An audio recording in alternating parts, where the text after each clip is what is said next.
Hello बच्चों, welcome to our channel. आज हम लोग करने वाले हैं नीट एस्पिरेंट्स के लिए मैग्नेटिक इफेक्ट। तो बच्चों, मैग्नेटिक इफेक्ट 12वीं कक्षा के बच्चों के लिए है।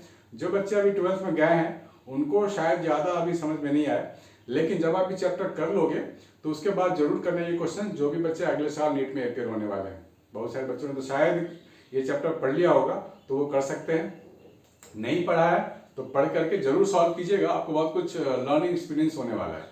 और जो बच्चे बोर्ड दे चुके हैं और नीट में अपियर होने वाले हैं उनके लिए तो ये मस्ट वॉच वीडियो बच्चों, पूरा का पूरा देखना है, पेन पेपर लेके नोट भी करना है। तो आइए बच्चों, मैं कुछ रिवीजन के तौर पे आपको फॉर्मूले बताने वाला हूं, और ताकि आपको जब क्वेश्चंस करने जाओ तो आपके पास मेमोरी में वो फॉर्मूले रहें। ठीक है बच्चों, आइए स्टार्ट करते हैं विद सम फॉर्मूलाज। तो सबसे पहले फॉर्मूला मैं लिखूंगा, formula number 1, force on charged particle. Force on charged particle. ठीक है, कोई भी चार्ज पार्टिकल मैग्नेटिक फील्ड में फेंकते हैं विद सम वेलोसिटी तो उसको फोर्स लगता है। That charge particle experience magnetic force, this one Q into V cross B। ठीक है, क्रॉस हटाएंगे तो क्या लिखेंगे हम लोग, QVB साइन थीटा लिखेंगे। ठीक है, और ये जो वेलोसिटी है वो तो चेंज करता है but speed remain constant. So in this case kinetic energy क्या होता है, कांस्टेंट होता है। ये आपको ध्यान रखना है कि मैग्नेटिक फील्ड में काइनेटिक एनर्जी चेंज नहीं करता, कांस्टेंट होता है। लेकिन velocity, since velocity associated with magnitude and direction, तो मैग्नीट्यूड तो उसका कांस्टेंट है बट डायरेक्शन कीप्स चेंजिंग। ठीक है, तो इसमें बहुत सारे केसेस हमने किए थे, शायद आपको याद हो कि अगर हमारे पास थीटा 0 डिग्री हो या 180 डिग्री हो तो क्या होता है, फोर्स 0 होता है। ठीक है ना। केस 2 की अगर बात करें, थीटा अगर 90 डिग्री हो तो साइन 90 आपको 1 लेना होता है और फोर्स आपको मिल जाता है Q into V into B।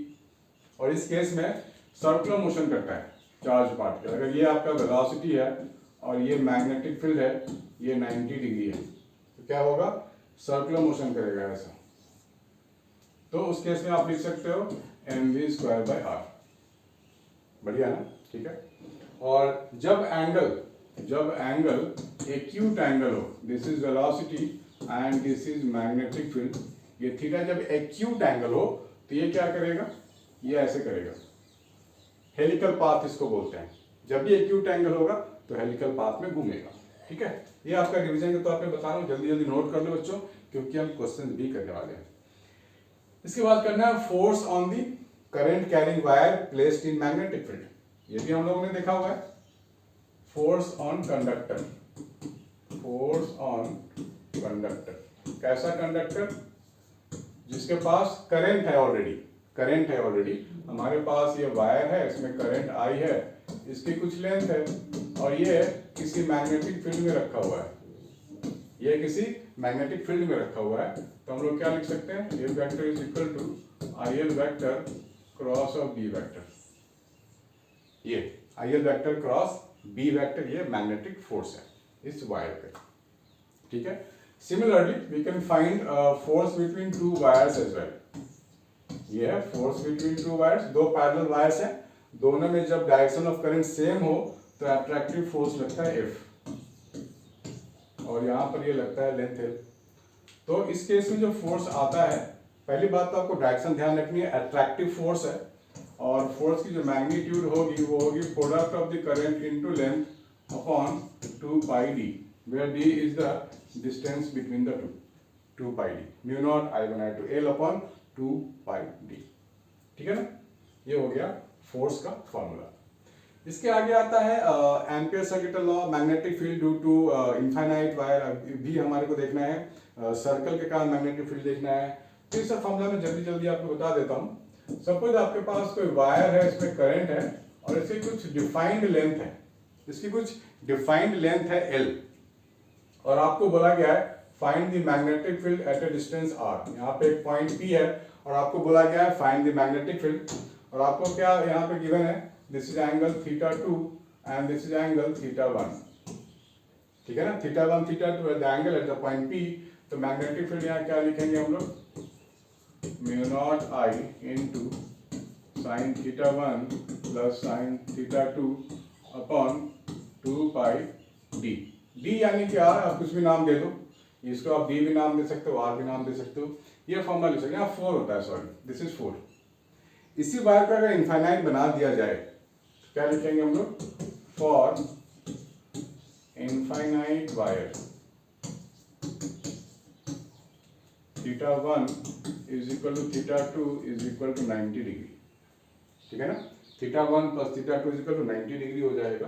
तो यहाँ पर जो मैग्नेटिक फील्ड आपको मिलेगा वो मिल जाएगा mu not I sine 90 plus sine 90 that means 2 divide by 4 pi D.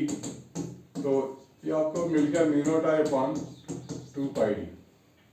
ठीक है, this is the magnetic field B at this point P. ठीक है, चलो इसके आगे बढ़ते हैं। ये किसी वायर के लिए जो इनफाइनाइट हो, अगर हमारे पास कोई सर्कुलर ऐसा कोई कॉइल है और इसमें करंट है आई और इसकी रेडियस है आर, तो पॉइंट ओ सेंटर पे बोला गया मैग्नेटिक फील्ड फाइंड कीजिए, तो आपको उसके लिए भी फॉर्मूला याद होना चाहिए, mu naught I by 2r। ठीक, अगर आपके पास कोई आर्क है ऐसा and this arc makes an angle alpha, current है ऐसा आई, ठीक है, और रेडियस है आर, तो यहाँ पे जो बी हो जाएगा वो हो जाएगा mu not I alpha upon 4 pi R, mu not I alpha upon 4 pi R. ठीक है, इसके बाद कुछ फॉर्मूले हैं जो एम्पियर सर्किटल लॉ है, वो काफी इंपॉर्टेंट है। पहले आप लिख लो एम्पियर सर्किटल लॉ। ठीक है, मेरे साथ साथ आप भी फॉर्मूले लिखते जाओ। फॉर्मूले लिखने से ना ये आदत अच्छी है, लिखने की आदत बहुत अच्छी होती है। मैं भी इसलिए लिख रहा हूँ, मैं चाहता तो यहाँ पर पीडीएफ डाल सकता था, लेकिन मैं चाहता हूँ आप भी मेरे साथ लिखो, लिखने से मेमोरी में फिट होते चले जाते हैं फॉर्मूलाज। तो एम्पियर सर्किटल लॉ किसी लूप के लिए है, करंट यहाँ पे आई फ्लो हो रहा है और यहाँ पे मैग्नेटिक फील्ड है आसपास। ठीक है, तो क्या लिखते हैं हम लोग, integration of B vector dot DL vector is equal to mu not I. इसी फार्मूले का इस्तेमाल करके, इसी कॉन्सेप्ट का इस्तेमाल करके हम लोग सोलेनॉइड के अंदर मैग्नेटिक फील्ड फाइंड करते हैं। हमारे पास सोलेनॉइड था ऐसा कुछ ऐसा, और ये करंट है इसमें आई, ठीक है, और इसमें n turns per unit length है, तो मैग्नेटिक फील्ड क्या हो जाएगा, म्यू नॉट एन आई हो जाएगा। This is the magnetic field inside the solenoid. इसके अंदर जो मैग्नेटिक फील्ड बनता है वही तो है। ठीक है ना, तो ये सब मेन फार्मूले हैं। और एक और मेन फार्मूला है torque acting on the coil. Torque on the coil, कोई भी कॉइल हो, कॉइल सर्कुलर हो सकता है, रेक्टेंगुलर हो सकता है, स्क्वायर हो सकता है, उसमें करंट अगर दे दिया जाए और उसको मैग्नेटिक फील्ड में लटका दिया जाए तो कॉइल घूमता है, यानी कि उस पर टॉर्क लगता है। तो उस टॉर्क का फॉर्मूला आप देख लो, दिस इज बीना साइन थीटा। और ये जो थीटा एंगल है वो किसके लिए है, एरिया वेक्टर और मैग्नेटिक फील्ड वेक्टर के बीच का एंगल है थीटा। याद रहेगा ना, ओके। इसी से एक इंपॉर्टेंट टर्म यहाँ पे रिलेटेड है INA, यानी कि magnetic moment, magnetic moment of the coil. Magnetic moment of the coil denoted by capital M, उसको हम लिखते हैं INA। I है current in the coil, N है number of turn in the coil, और कैपिटल A है area of the coil. ठीक है बच्चों, याद रहेगा ना। और किसी अगर एटम के लिए बोला जाए, due to revolving electron, atom के पास भी डायपोल मोमेंट है, तो एटम के केस में आप फॉर्मूला लिख सकते हो EVR/2। E means charge of electron, V means velocity of electron, R is radius of this revolving electron path. ठीक है बच्चों, तो ये सब मोटे मोटे एक फॉर्मूला है। तो आइए कुछ क्वेश्चंस करके देखते हैं कि क्या कुछ क्वेश्चंस क्या ऐसे मुश्किल हैं जो नीट में आते हैं, या बहुत मुश्किल है, या बहुत इजी है, या एवरेज है। आइए बच्चों देखते हैं। सबसे पहले जब भी आपको क्वेश्चन दिखता है तो आप वीडियो को पॉज करके खुद से ट्राई करो। आप स्क्रीनशॉट ले सकते हो, मैं बीच से हट जाता हूं ताकि क्वेश्चन पूरा विजिबल हो। ठीक है ना, पूरा विजिबल हो और आप ट्राई कर पाओ। पहले आप ट्राई करो बच्चों इसको खुद से, ठीक है, that is the best way to do. पहले आप ट्राई करो ताकि आपको लगे कि हाँ पढ़ने में मजा आ रहा है कुछ। ठीक है बच्चों, try yourself first.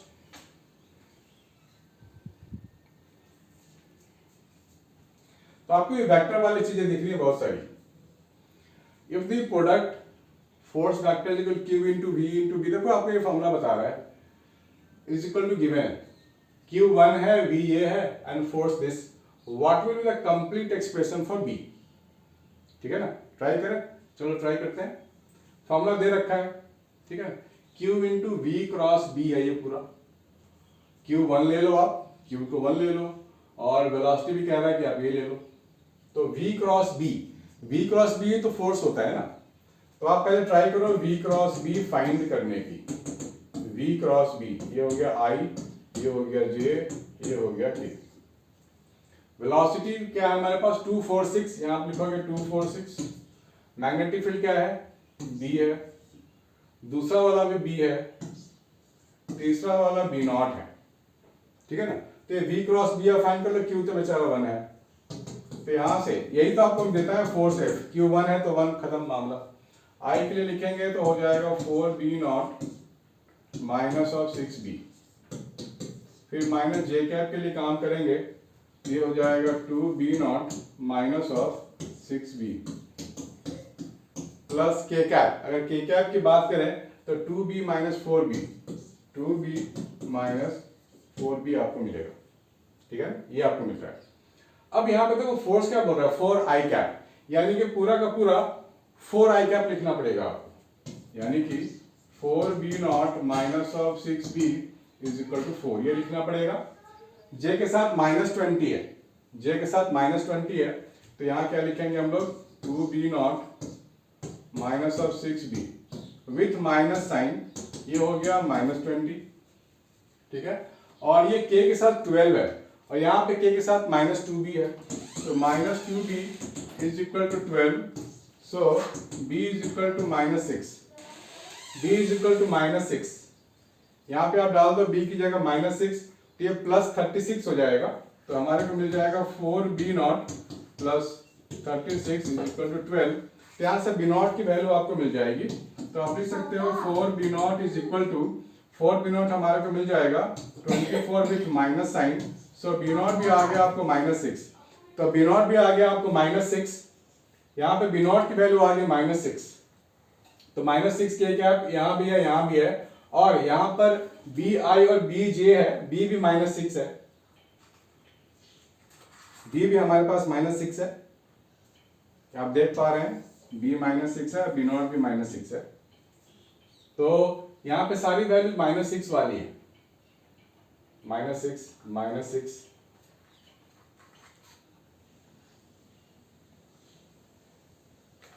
B not -6 और B और B भी माइनस, तो तीनों की वैल्यू -6 होनी चाहिए, और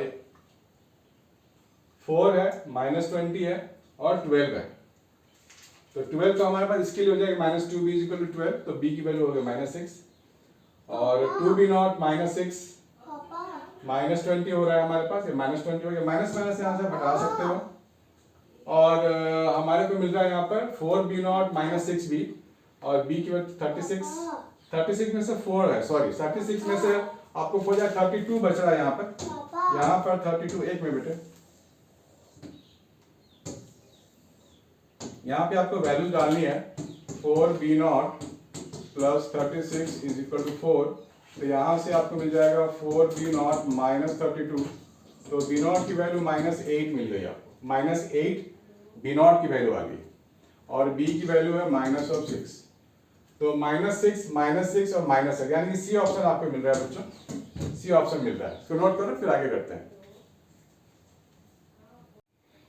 चलो बच्चों आगे करते हैं क्वेश्चन नंबर सेकंड क्वेश्चन में हमारे को ये कुछ लाइंस आपको गिवन है, और इसमें पूछा गया very long straight wire carries A current I at the instant when a charge positive Q at the point P has a velocity V as shown, the force on the charge, force find करनी किधर होगा, OX OY या Z की तरफ भी हो सकता है, नहीं OX OY, चलो करके देखते हैं। जब आपके पास मैग्नेटिक फील्ड ऐसा ऊपर गिवन है और राइट साइड में एक चार्ज है, ठीक है, तो आप इसको होल्ड इट लाइक दिस, और मैग्नेटिक फील्ड जब फाइंड करेंगे तो टेंजेंट अंदर की ओर जाएगा, this is magnetic field inside and this is velocity, ठीक है, और ये चार्ज है पॉजिटिव, तो V इधर मैग्नेटिक फील्ड अंदर, तो V क्रॉस B निकालते हैं, तो V को B की तरफ बेंड करो आप राइट हैंड से, V को बेंड करोगे B की तरफ, thumb is going up, V को बेंड करो B की तरफ, थंब इज गोइंग अप, यानी कि जो फोर्स इस पे लग रहा है वो OY की तरफ लग रहा है, along OY, that's it, हो गया। तो बड़ा इजी था। एक और करते हैं आगे जाके। Magnetic force on a charge particle of charge, 2009 में आ चुका है नीट में, -2 microcoulomb in a magnetic field of 2 tesla acting in Y direction, then particle velocity is. ठीक है, पार्टिकल वेलोसिटी ये आपको गिवन है,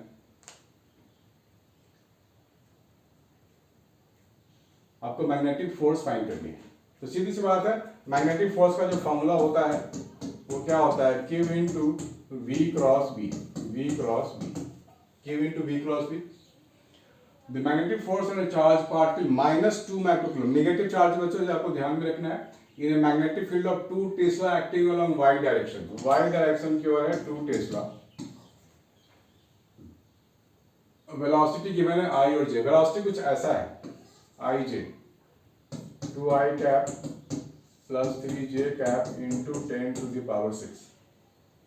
तो क्रॉस प्रोडक्ट निकालेंगे हम लोग, V क्रॉस B करेंगे ऐसे, ये I ले लो, J ले लो, K ले लो। तो वेलोसिटी का आपके पास जो है वो आप 2 ले लो इंटू 3 ले लो, 10 टू पावर 6 को बाद में देख लेंगे, ये 0 ले लो, और मैग्नेटिक फील्ड आपके पास गिवन है इधर, ये 0 0 हो गया आपका काम खत्म। जब I के लिए काम करोगे तो पूरा 0, J के लिए काम करोगे तो पूरा 0, आपको K के लिए जब एक्सपैंड करोगे तो आ जाएगा 4, यानी कि 4K कैप, यानी कि 4K कैप का मतलब Z डायरेक्शन वाला, 4 न्यूटन इन Z direction.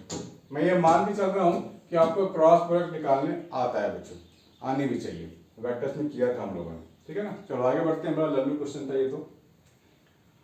Next one, metallic rod, ये भी काफी इजी है बच्चों, 2018 में आ चुका है NEET. Metallic rod of mass per unit length 0.5 kg per meter is lying horizontally on a smooth inclined plane which makes an angle 30 degree। हमारे पास एक inclined plane है ऐसा, ऐसा 30 डिग्री, इस पे वायर है, वायर को ऐसे रखेंगे तो इसी भी क्रॉस सेक्शन नहीं दिखेगा ना, तो ये दिख रहा है हमारे को। The rod is not allowed to slide down by flowing a current through it when a magnetic field of induction 0.25 Tesla is acting on it in the vertical direction। Vertical direction में ऐसा कुछ है magnetic field। The current flowing in the rod to keep it stationary। Stationary का मतलब जरूर कोई magnetic वाला force ऐसा लग रहा होगा, और देखो हम लोगों ने जब इंक्लाइन प्लेन का केसेस किया था तो डाउन द प्लेन क्या लगता था, mg sin थीटा लगता था, है ना। जरूर इसको रोकने के लिए एक मैग्नेटिक फोर्स लग रहा है ऊपर। ठीक है बच्चों, हमारे पास एक वायर है ऐसा, और ऐसे देख रहे हैं तो सिर्फ गोल ही दिखेगा ना, मैग्नेटिक फील्ड ऐसा ऊपर है, करंट इसमें ऐसा होगा या नहीं तो ऐसा होगा, और उसके कारण जो फोर्स होगा, एक मिनट बच्चों, सॉरी बच्चों फोन आ गया, तो एक ऐसा फोर्स का जरूर इसको बचा रहा होगा। तो आप वायर ऐसा है, मैग्नेटिक फील्ड ऐसा है, तो फोर्स भी होता है वो भी परपेंडिकुलर ही होगा, यानी कि जो मैग्नेटिक फोर्स होगा वो ऐसा कुछ लगेगा, और इसके दो कंपोनेंट आपको लेने पड़ेंगे, एक ये वाला और एक ये वाला। ठीक है, एक अलोंग द प्लेन आएगा, ये भी 30 डिग्री होगा, तो इसका जो कंपोनेंट बनेगा वो बनेगा FB cos थीटा। क्या बनेगा, FB cos ऑफ थीटा, और ये जो बनेगा वो बनेगा FB sin theta. Magnetic force है, FB नाम दिया है मैंने, नाम आप कुछ भी दे सकते हैं। तो ये वाला फोर्स जरूर इसको नीचे गिरने से बचाएगा, तो आप क्या लिखोगे, FB cos of 30 degree is equal to mg sin of 30 degree. ठीक, ऐसे लिख सकते हैं। फोर्स ऑन दिस वायर, तो BIL लिख लेंगे फोर्स, ठीक है ना, is equal to mg, cos को इधर ले जाओ तो sin 30 अपॉन cos 30 आपको tan 30 मिलेगा, ये मिलेगा। तो मैग्नेटिक फील्ड यहाँ पे गिवन है 0.25 टेस्ला, करंट हमारे को फाइंड करनी है, और लेंथ, मास पर लेंथ की वैल्यू गिवन है m, l को इधर ले जाओ तो m/l डायरेक्टली आप सकते हो 0.5, यहाँ लिख सकते हो 0.5 G10 हो गया, tan 30 1/√3 हो गया। तो यहाँ से आप करंट की वैल्यू फाइंड कर सकते हो डायरेक्टली। सो I की वैल्यू हो जाएगी 5/√3 इंटू 4/1। तो ये हो गया आपका 20/√3। सो √3/√3 यहाँ रखोगे, सो 20/3 इंटू √3। 20/3 होता है 6.7 अप्रॉक्स। 6.7 से ज्यादा होनी चाहिए क्योंकि √3 भी यहाँ लगा हुआ है, 6.7 से ज्यादा। तो ये हो जाएगा, आपके जो वैल्यूज होंगी वो 12 से थोड़ी ज्यादा होगी, 12 के आसपास होगी। 6.7 इंटू 1 पॉइंट, यानी कि ए और बी रूल आउट हो गया, या तो सी होगा या नहीं तो डी होगा। देख लेते हैं, 6.7 इंटू 1.7, √3 की वैल्यू 1.732, तो 1.7 लेके काम करते हैं। 4 46 67 11.39, ये आएगा आपका बेस्ट पॉसिबल आंसर, आएगा आपका डी। ठीक है बच्चों, तो ऐसे हम लोग क्वेश्चंस को काफी आसानी से किया जा सकता है। ठीक है ना, आगे बढ़ते हैं। बस आपको ये समझना था कि रुकेगा क्यों, स्लाइड क्यों नहीं होगा। तो कोई फोर्स चाहिए, लेकिन हमें फोर्स का तो मालूम है कि force, current and length of this wire और मैग्नेटिक फील्ड 90 डिग्री बनाते हैं। ये करंट वायर का और ये मैग्नेटिक फील्ड, तो फोर्स इधर ही लगेगा और इसके जो कंपोनेंट बनेंगे वो दो बनेंगे। इस चीज को समझना जरूरी था। चलो आगे बढ़ते हैं। A charged particle move through a magnetic field in a direction perpendicular to it, यानी कि जो चार्ज पार्टिकल है वो परपेंडिकुलर है मैग्नेटिक फील्ड के, ऐसा वेलोसिटी गिवन है। Speed of the particles remain unchanged, बात सही है। स्पीड तो अनचेंज होगा, मैग्नीट्यूड चेंज नहीं होती है स्पीड की, लेकिन वेलोसिटी चेंज होती है। Direction of the particle remain unchange, no, direction तो चेंज करेगा। Acceleration remain unchange, no, change करेगा। Velocity remains unchanged, no, change करेगा। So best possible answer is A. Speed of the particle remain unchanged. Option A. ठीक है, आगे बढ़ते हैं। Electron having mass and kinetic energy E enter in uniform magnetic field B perpendicularly, then frequency will be. Perpendicularly enter कर रहा है तो आपको सुनते ही लिखना चाहिए, ओ ये तो सर्कुलर मोशन होगा। सर्कुलर मोशन होगा perpendicular enter करने पे, तो क्या लिखेंगे हम लोग, BQB is equal to mv²/r। तो यहां से आपको मिल जाएगा BQR/m, दिस इज वेलोसिटी। ठीक है ना, देन फ्रीक्वेंसी विल बी। तो काइनेटिक एनर्जी हमारे पास E बोला गया है। काइनेटिक एनर्जी क्या है, E है। तो यहां पर हम लोग काइनेटिक एनर्जी को E लिख सकते हैं, दैट मींस ½ mv²। और टाइम पीरियड क्या लिख सकते हैं, टाइम पीरियड होता है 2πr/v। क्योंकि जब फ्रीक्वेंसी की बात होगी तो आपको करना पड़ेगा इसका रेसिप्रोकल, B/2πr। ठीक है ना, B/2πr। यहाँ पर हम लोग E के रेस्पेक्ट में काम कर सकते हैं, तो 2E/m √ this is your V। ठीक है ना, और जब हम लोग 2πr की बात करेंगे तो यहाँ V हमारे को अपीयरेंस में नहीं चाहिए, V नहीं चाहिए कहीं, V और R नहीं चाहिए, तो आप यहाँ पे डाल सकते हो V की जगह। V की जगह डाल देते हैं तो मेरे को मिल जाएगा BQR/m √ 2E/m। ठीक है ना, मास m है और काइनेटिक एनर्जी E है, तो E के लिए तो ½ mv² लिख सकते हैं हम लोग। और फ्रीक्वेंसी तो ऐसे लिखेंगे, 2πr/ फ्रीक्वेंसी होता है, इसको थोड़ा अच्छे से लिख लिया जाए। टाइम पीरियड होता है 2πr/ velocity, distance upon speed, यानी कि फ्रीक्वेंसी क्या हो जाएगा, V/2πr। तो V/r, तो यहां से V/r का रेशियो निकाल लो, दैट इज BQ/m। ठीक है ना, V/r जो आएगा वो आएगा BQ/m × 2π, BQ/2π। में सी ऑप्शन आ रहा है तो कुछ करने की जरूरत नहीं थी, काइनेटिक एनर्जी की कोई जरूरत नहीं थी। BQ/2πm best possible answer, 2001 NEET. A charge having E/m equal to 10⁸ coulomb per kg and with velocity this enters into uniform magnetic field B at angle of 30 degree with the direction of the field. Field से 30 degree बना रहा है ये velocity, radius of curvature. तो आप क्या लिखोगे, force का फॉर्मूला BQV sin 30। अब यहाँ पे sin 30 की बात हो रही है।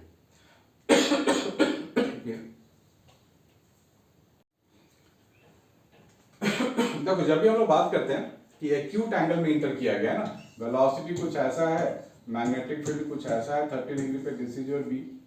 तो इस वेलोसिटी के बनेंगे two components, this is v cos 30 and this is v sin 30।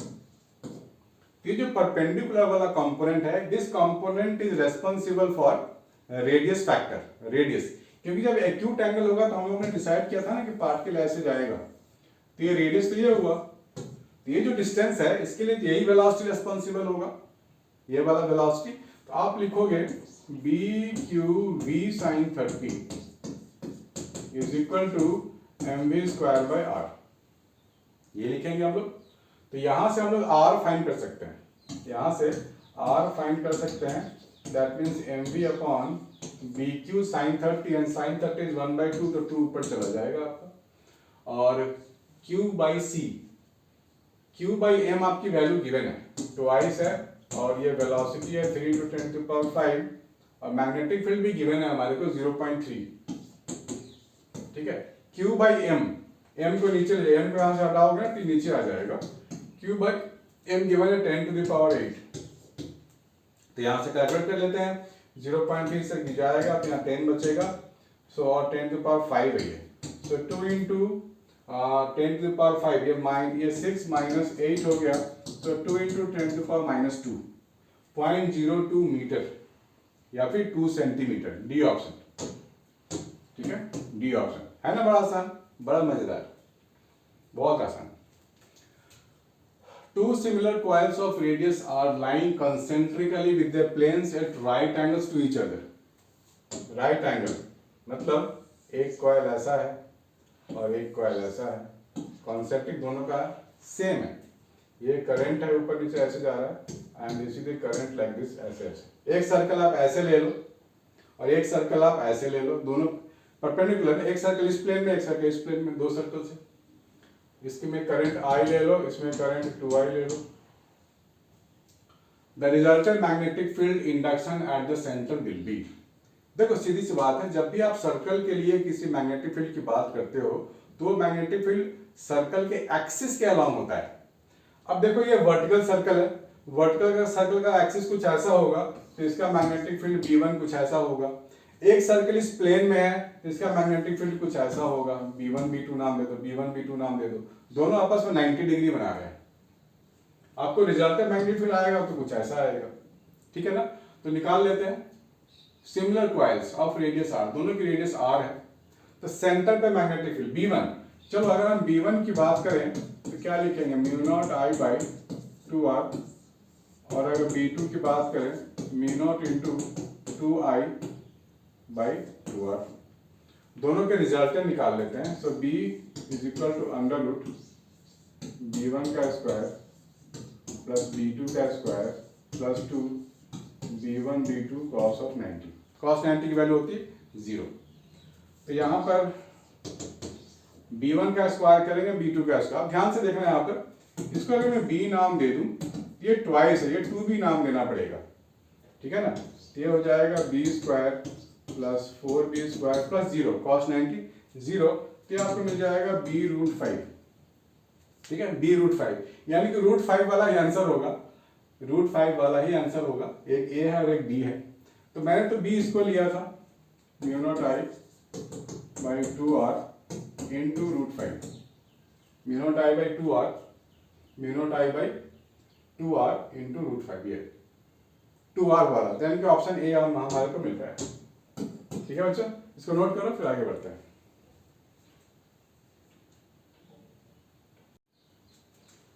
तो बच्चों आगे बढ़ते हैं, थोड़ा सा और भी क्वेश्चंस हैं आपके लिए, बस आपको नोट डाउन करते जाना है, छोड़ना नहीं है एक भी क्वेश्चंस को, सबको सोचना है और सॉल्व करना है। ये आ चुका है मेंस 2011 और 2010, दो बार आ चुका है बच्चों, इंपॉर्टेंट होगा फिर।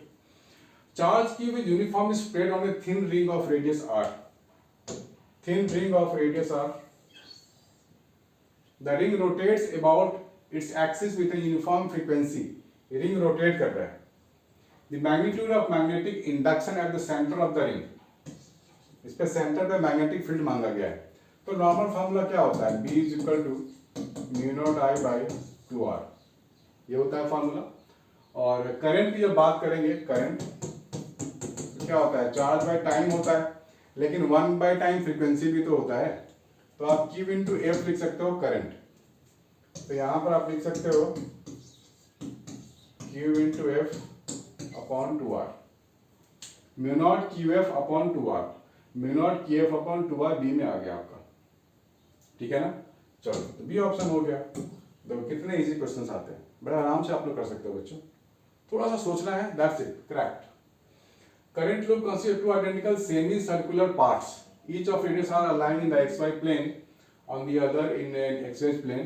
If the current in the loop is I, the resultant magnetic field due to the two semicircular parts at their common center. देखो यहाँ पे दो सेमी सर्कल की बात हो रही है, या पहले xy मार्क कर लो, this is x and this is y.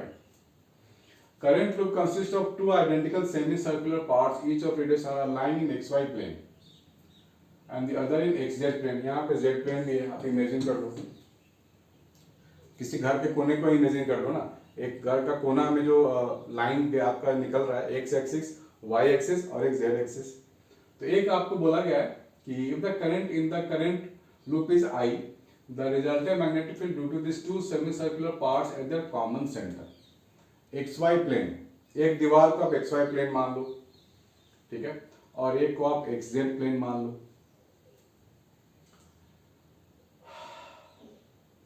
तो एक्स वाई प्लेन और एक्स जेड प्लेन आपस में परपेंडिकुलर हो गए, ठीक है ना।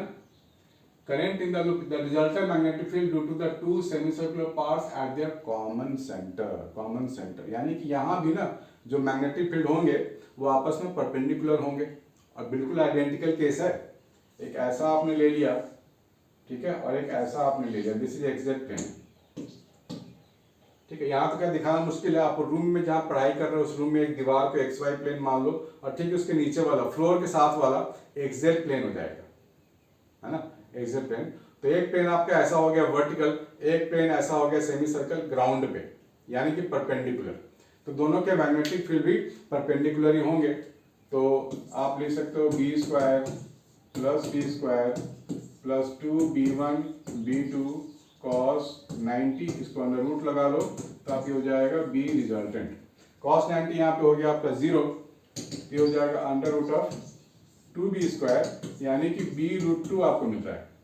और b क्या होता है सेमी सर्कल का b, वो होता है mu not I by 4r, mu not I by 4r into root 2,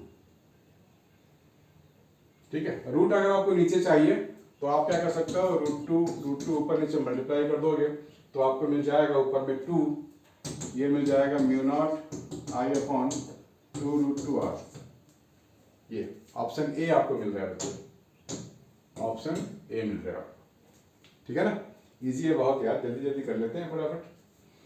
magnetic field in the centre P will be, magnetic field in the centre P, देखो इसके कारण जो मैग्नेटिक फील्ड होगा 5 ampere के कारण, 4 फिंगर देखो कैसे घूम रहा है, ऐसे घूम रहा है, तो मैग्नेटिक फील्ड अंदर चला गया, इसके कारण इधर निकालनी है, देखो 4 फिंगर ऐसे घूम रहा है हमारा, 4 फिंगर ऐसे कर्ल कर रहा है, इसका मैग्नेटिक फील्ड आपकी तरफ गया, तो दोनों मैग्नेटिक फील्ड अपोजिट है, तो जो टोटल आएगा बी नेट, ये जो बी नेट आएगा वो क्या आएगा, b1 माइनस b2 आएगा, ठीक है।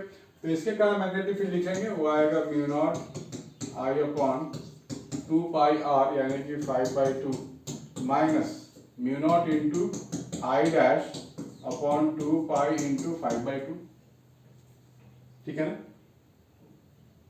मिडवे होगा, कुछ गिवन नहीं होते, 5/2 तो यहाँ पर म्यू नॉट अपॉन 2 पाई 5/2 कॉमन ले लेंगे तो 5 माइनस 2.5 आ रहा है, ठीक है ना।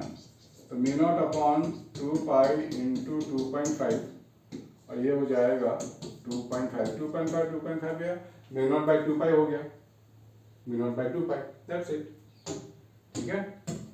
मजेदार है, अच्छे क्वेश्चन हैं। चलो आगे बढ़े।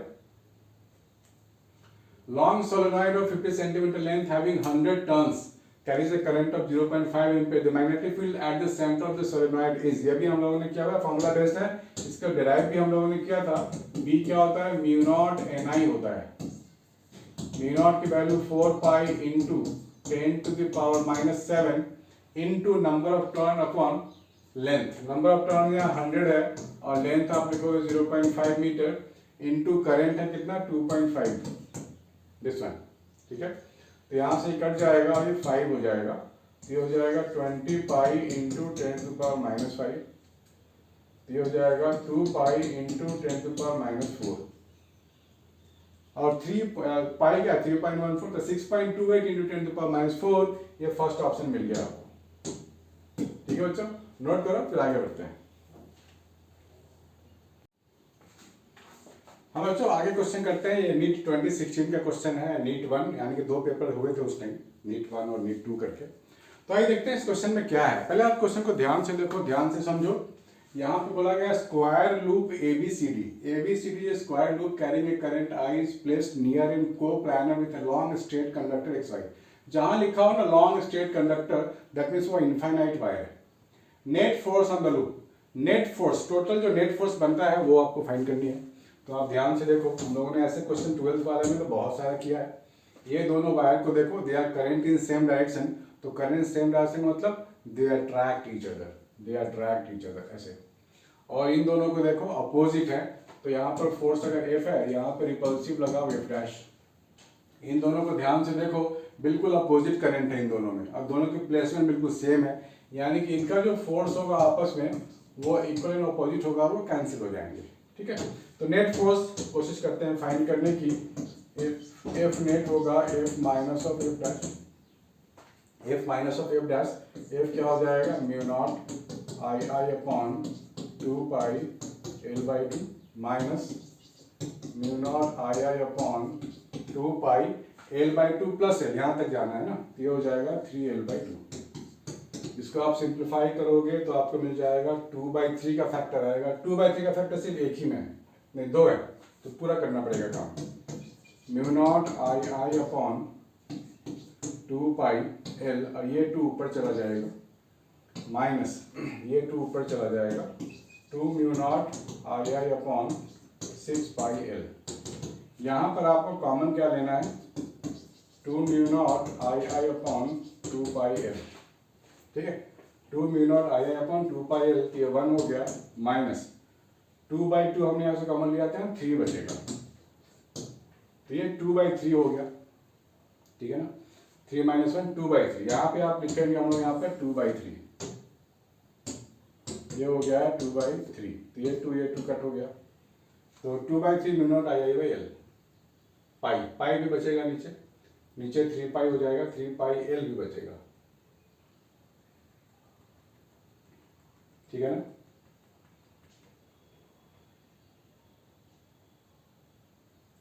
Net force on the loop will be 2 mu naught I upon 3 pi L। L ऊपर नहीं होगा, L यहाँ नीचे होगा, जो यहाँ पे मिसिंग है, यहाँ पे L मिसिंग है, अदरवाइज ठीक है क्वेश्चन। ठीक है बच्चों, चलो आगे बढ़ते हैं। Uniform conducting wire of length 12A and resistance R is owned up as current carrying in the shape of an equilateral triangle of side A, a square of side A। दो figure बनाए गए, 12A का एक wire है, उसको एक बार बनाया गया ट्राइंगल ऑफ साइड A और एक बार बनाया गया स्क्वायर ऑफ साइड A। ठीक है बच्चों, ट्राइंगल और स्क्वायर। तो यहाँ पर आपको ध्यान देने वाली बात है, ये यहाँ पे जो साइड है वो A है, यानी कि 3A है, तो वो 3A को कितने बार लपेटेंगे कि वो बन जाएगा 12A। भाई लपेटना भी तो होगा, तभी तो टोटल 12A बनेगा।